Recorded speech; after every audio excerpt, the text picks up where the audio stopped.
The Atlanta Falcons just pulled off one of the smartest under-the-radar moves of the entire offseason, and nobody's talking about it. No, it's not a flashy trade. It's not a headline-grabbing superstar. This is about a young defensive lineman who slipped through the cracks, and Atlanta quietly kept him right where he belongs. His name?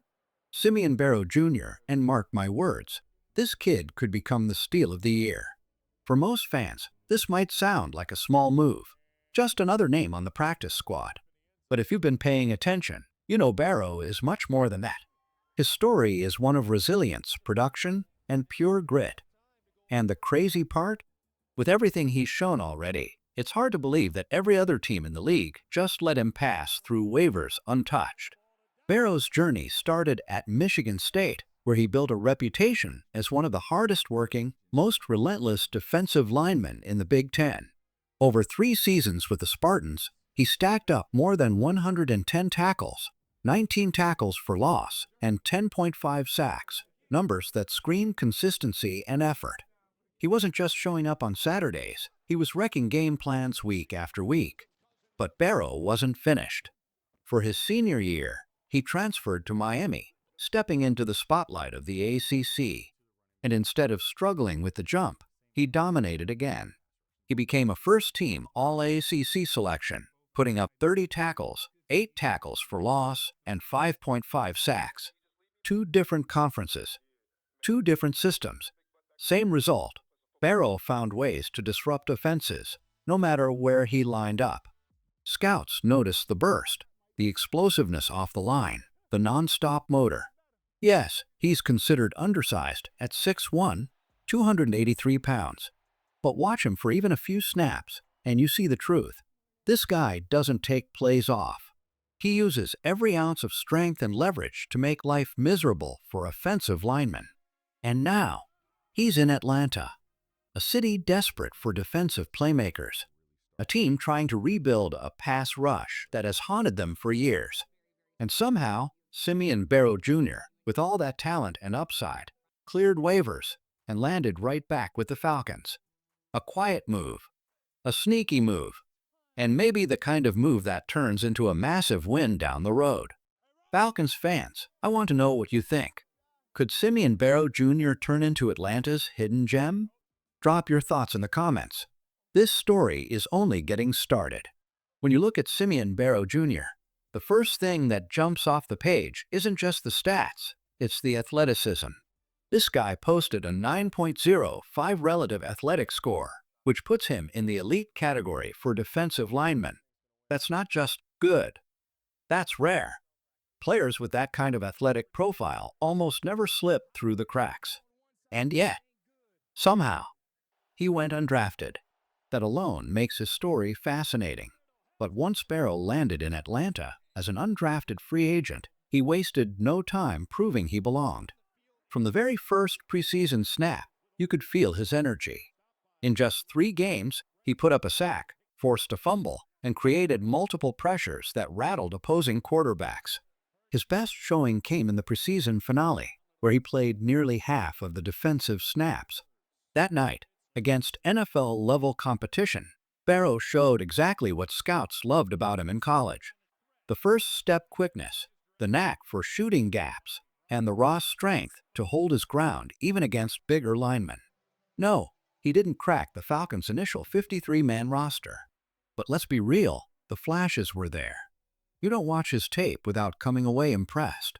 He looked like a player too good to simply let walk away. And that's where Atlanta played this perfectly.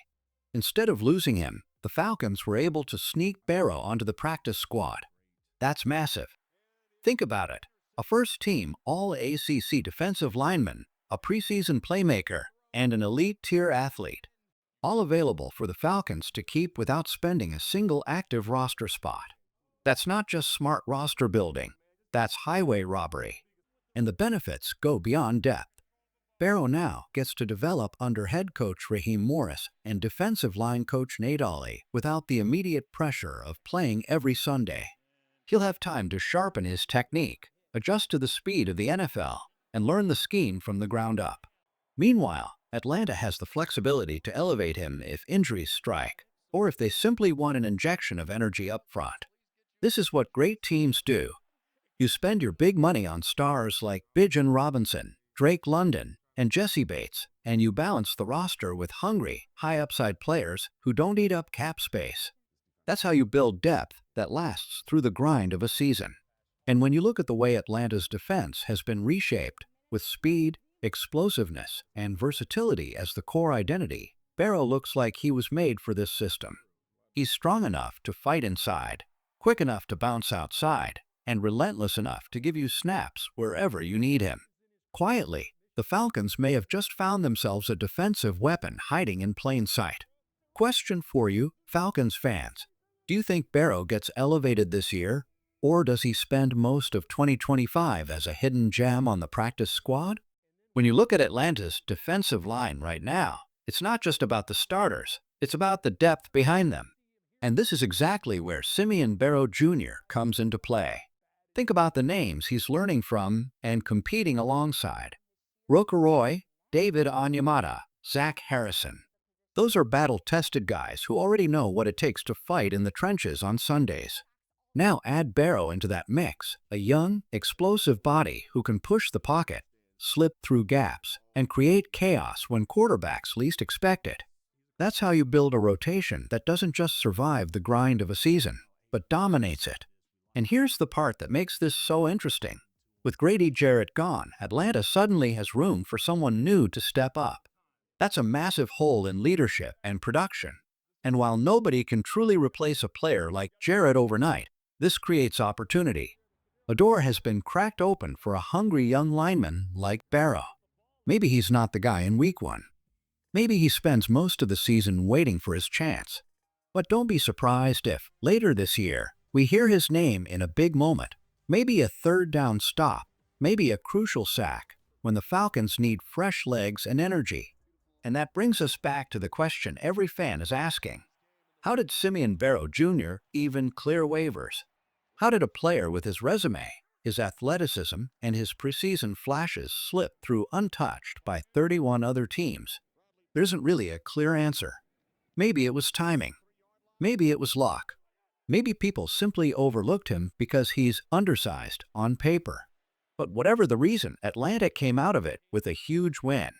By locking him onto the practice squad, the Falcons added tremendous value at virtually no cost. Depth, upside, flexibility, all wrapped into one player. That's not just a signing. That's a potential turning point. A year from now, we could be looking back at this moment and calling it one of the sneakiest, most important roster moves of the Falcons' offseason. The only real question now is, what's next? Does Barrow eventually crack the 53-man roster and force his way into the rotation this season? Or is this more of a slow burn project where he develops for a year before becoming a bigger piece of the puzzle? Falcons fans, what do you think? Is Simeon Barrow destined to make noise this season? Or is he a long-term weapon waiting in the shadows? Let me know your take in the comments. I want to hear where you stand.